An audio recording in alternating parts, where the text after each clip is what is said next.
ব্যাংকে আর সঞ্চিত অর্থ দিয়ে ঋণ দিয়েছে। আল্লাহ আমাদের সকলকে কবুল করেন।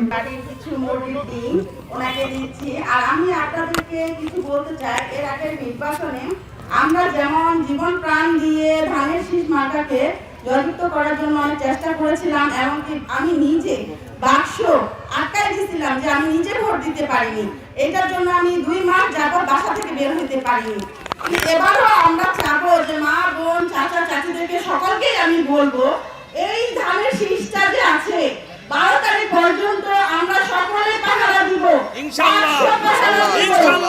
12 তারিখের পরে এটার দায়িত্ব নেবেন আলমগীর স্যার এবং তারেক রহমান ইনশাআল্লাহ। অবশ্যই আপনারা সকলে এই ধানের শীষটাকে, এই মূল্যবান ভোটটাকে কেউ নষ্ট করবেন না ইনশাআল্লাহ। আপনাদের কাছে অনুরোধ, আমার ভাই আল মামুন শহীদ উনি হয়েছেন, উনি কিন্তু বিএনপির জন্য অনেক কিছু করেছেন। আমার ভাই একটা রাত ভালো করে বাসায় ঘুমাতে পারে নাই। আমার ভাইকে কত জায়গায় যে লুকিয়ে থাকতে হয়েছে, এবং কি বিয়ে করছে, বিয়ে নতুন বউকে রাখতে পারেনি, কিন্তু তার এই স্মৃতিগুলো আমাদের এখনো কাঁদায়।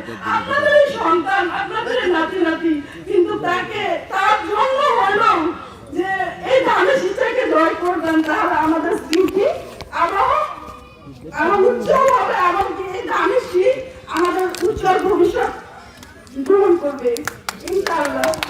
অনেক ধন্যবাদ। ওরা আমাকে ব্যাংকে আর সঞ্চিত অর্থ দিয়ে ঋণ দিয়েছে। আল্লাহ আমাদের সকলকে কবুল করেন। আর এই মেয়েটার সেই আকুতিকে কবুল করেন। আর আমাদের মানুষ সহ আমাদের ছাত্রদের সহিত আল্লাহ তাআলা তাদেরকে সাদা দান করেন। আমাদের সকলে আমরা বলি আমিন।